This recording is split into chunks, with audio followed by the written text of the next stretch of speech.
Hey, are you ready to glow like the queen you are? Then it's time to book with Sunshine's Aesthetics by Michaela Graves, where smooth skin, flawless brows, and customized facials are just the beginning. From full body waxing to lash and brow laminations, Michaela's got the magic touch to keep you looking snatched and stress free. Self care isn't selfish, y'all, it's essential. Call her today or even text 336 529 1666. That's 336 529 1666 and let your skin thank you later. Welcome to Back Porch Confessions, where the sweet tea is strong, the stories are stronger, and no topic is too taboo for the porch. Grab a seat, kick off your shoes, and let's get into the kind of conversations your mama warned you about, but you listen anyway.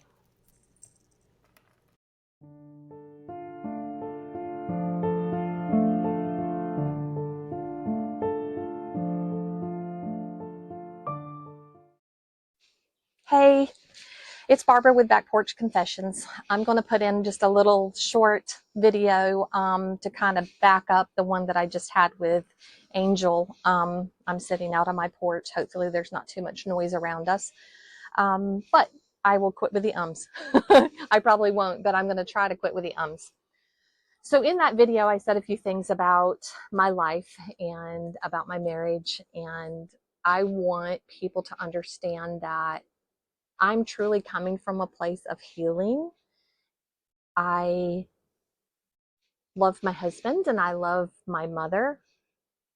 And I want other people to know that it's okay to have the hurt and it's okay to say it out loud. It's okay to own your own heart and your own failures in life. It's not okay to tear people down, I guess is what I'm looking for. I'm not trying to do that in any type of way. I am not trying to tear down my husband. I'm not trying to tear down my mom. Things have happened. Life has happened. Marriages go through things. Mom and daughter relationships don't always work out to be the best. I have done a lot of growing in that. There was many years I didn't want to talk to my mom. Many years I couldn't. I was so very angry with her for taking me to foster care and dropping me off when I was 14. That hurt a lot. I struggled already with feeling like she loved me, and then when she did that, it was complete abandonment. She has her reasons for it. She said that she was, trying to deal with a lot of health issues, which I can be compassionate about because I have a lot of my own. I know that I feel my way about it, and I'm sorry if you heard that. I forget that I have the microphone on. I know I feel my way about it, and she feels her way about it, and that's okay. It truly is okay. I will probably never choose to have a conversation with her about the things again, because I have come to a place of healing with it. Yes, I do still hurt. The hurt's just never going to go away. I'm not just going to be okay. One day I'm just going to wake up and go, oh, it's never happened and then all is good. And no, that's not the case. But I do know that I'm at a place in my life where I want her to have peace and I want me to have peace. And dredging these things up with her again is just not something I choose to do or not something I plan to ever do.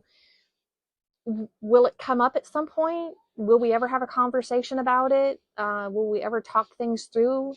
I can't say we will, and I can't say we won't. It's not something that I'm going to purposely do. So that all being said, I want you to understand that when I do talk about these things, I'm talking about them from a place of peace. I will cry. It does hurt. It's going to hurt. I will talk about my dad some, and I will cry, and it hurts. But they're still both my parents, and I would not be here if it weren't for them. I would not be the strong person that I am had it not been for the trials and tribulations that I went through as a child, as a young adult, as now a middle-aged woman. I have a lot of traumas and baggage in my life, and there's been a lot for me to overcome.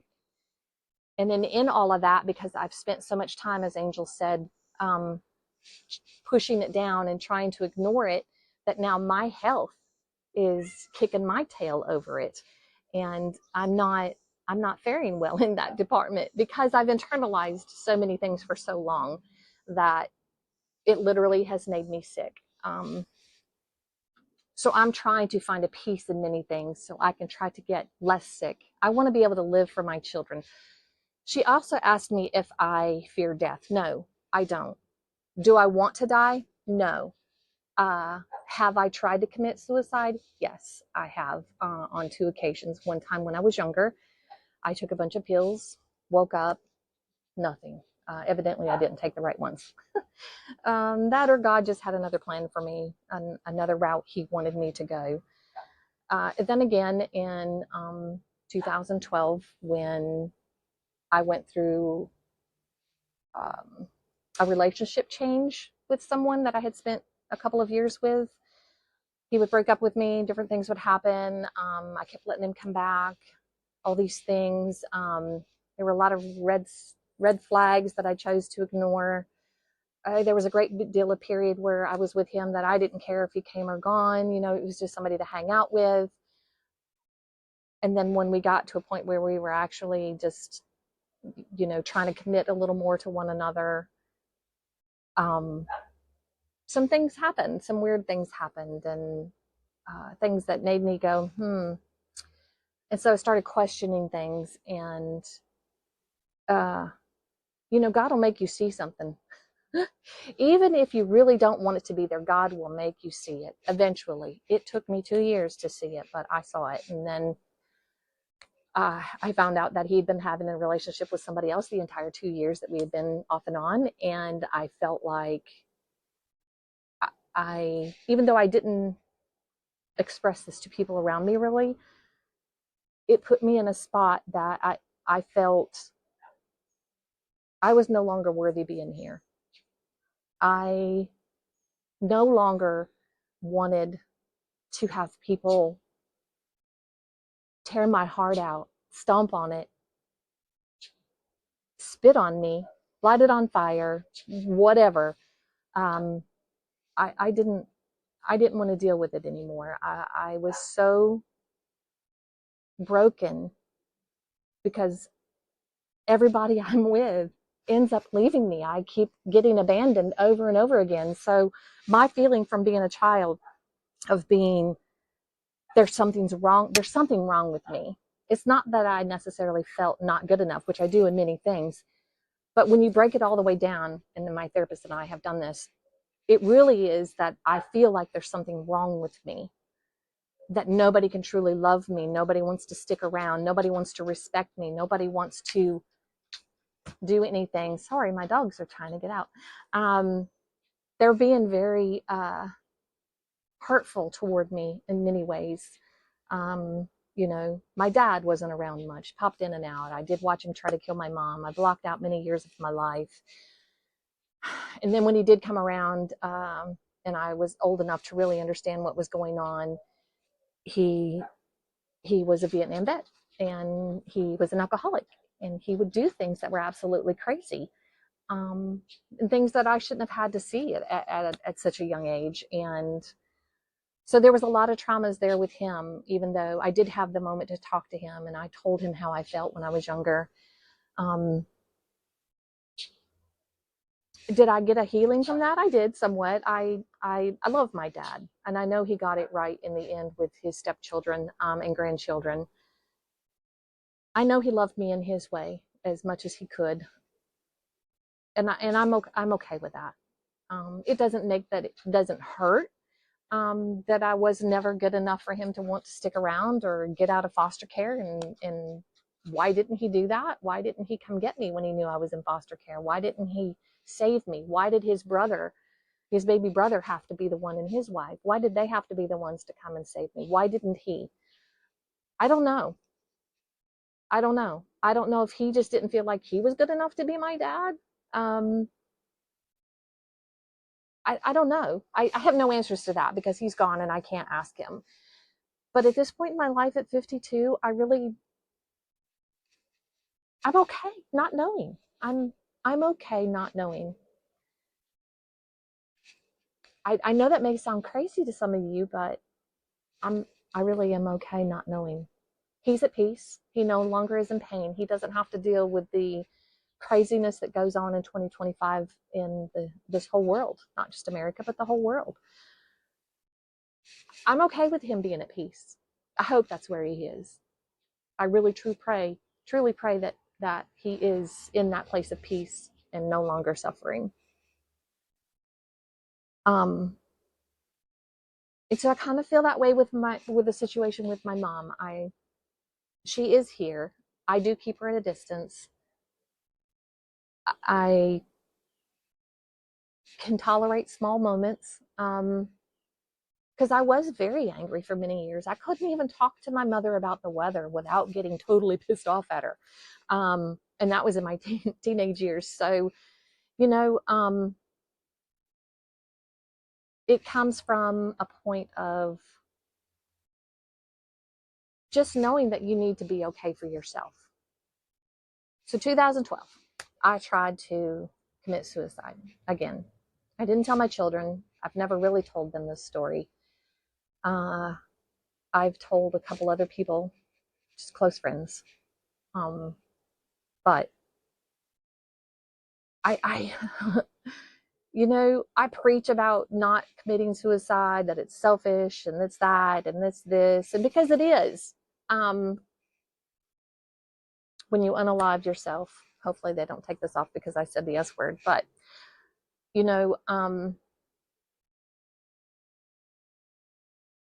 I went to a railroad track in Brown Summit and I watched the schedule to figure out when this train comes through all the time of an evening, nighttime, because I didn't want them to see me. So I parked my vehicle at the dollar store by the tracks and I walked over to the track and I stood there and I waited. And I waited. And I waited. The blasted train never came. It just didn't come when it was supposed to come.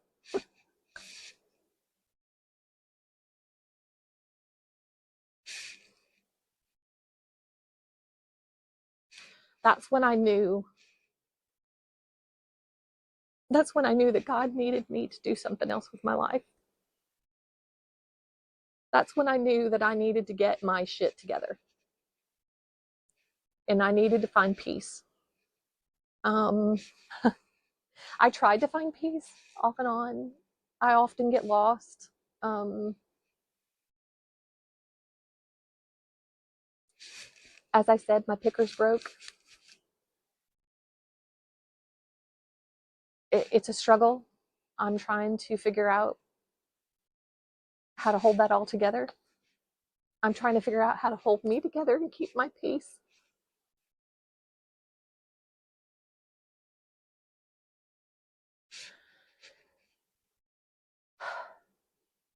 I was meant to have a voice for you guys. I think in the process, I'm going to find some healing and I'm going to find some peace. I need you all to know that I do this out of the biggest part of my heart because I love everybody and I want you all to have peace. I want you all to know that you're not alone, that you're not hurting alone, that there are other people here that hurt too. We all hurt in different ways and we all have healing that we need to go through. I don't know that this is going to reach 1,000,000 people. I don't know that it's going to reach 500 people, but I do know it's going to reach the right people because I believe that my God is going to show you guys what it is that he wants, and he's going to use me as his vessel to do so. I wholeheartedly believe that. And I want you to know that I'm always here. If anybody ever just needs to have someone listen, if you need to unload, if you need to express a pain or a difficulty that you're going through and you don't feel like you have somebody that you can trust, that's not going to judge you, that's not going to raise an eyebrow at you like, I'm not here to judge anybody. I have made so many mistakes in my life. My biggest ones were the ones that hurt my children. And shutting down all my traumas in my life to the point that it makes my body revolt against me. Those are the two things that I wish I could tweak. But it wasn't in the plan. It wasn't in God's plan. This is, yes, I go rogue sometimes and I make my own choices, and then, I get slapped in the face with craziness, and I'm going, okay, well, that's not what he wanted me to do, because I went off on my own and didn't listen to him and what he wanted. How many of you do that? Like, really? How often do you do that? How often do you decide that you don't want to actually listen to what's being told to you, and you filter out your own thought process of what you think he's trying to tell you? Because sometimes it's really confusing. I don't know what he's trying to say to me sometimes. And then I have to go, please tell me clearly what I'm supposed to be doing, because if I go by what's going on in my head and my heart, we're going to go this way. And every time I do that, it turns out to be a disaster, and I don't want it to be a disaster. I'm so tired of being disasters. I don't want anything to just be a ray anymore. And I'm sure a lot of you guys feel the same way. So, okay, God, if you're going to tell us to do something, make it clear. No gray, black and white, give it to me, because that's how I need it. Black and white. Give it to me in black and white, because I will totally fluff it up otherwise. Because I am one to just live, as my cousin Susie says, by the beat of my own drum. And I guess that makes me strong enough to be able to do this kind of thing, and just be open with you guys and let you know that there's a genuine me, there's a true me, and this is exactly who I am and what I'm about. So, yeah. I want you guys to know that you can reach out to me. You are not alone. There is nothing wrong with you. And there's a greater purpose for every single one of us. This is what mine is. I'm sure of it. It has been thrown in my face many a times of what I need to do, and that is to help other people. Eventually, I would like to go into life coaching or some type of therapy. I started to do that with a religious organization, but then it kind of came out that we couldn't have pastors in the church that were females. If I belonged to a church and there was a female pastor, that wasn't allowed. Okay, this goes against everything Barbara represents. And then I read a little bit further into it, and it said that I wasn't able to eventually teach people how to be Christian therapist. So that one went out the window. So now I'm in the process of trying to figure out what that looks like for me and how I can go about it without going through that program. Anyways, if I ever get there, I'll be sure to let you all know, and I will open up my doors for actual therapy purposes instead of just talking to you on a video camera. I want to be able to talk to you in person and help you work through your problems individually if that's what you need. And I would love to get there and do that at some point. So that all being said, thank you guys for listening to me. And I know this was just a short little one, but I just wanted you to know a little bit more information and a little bit more of where I come from on all of these topics. And yes, I have tried to commit suicide. I don't know if you can see that, but that's the colon that says you paused, but you stayed.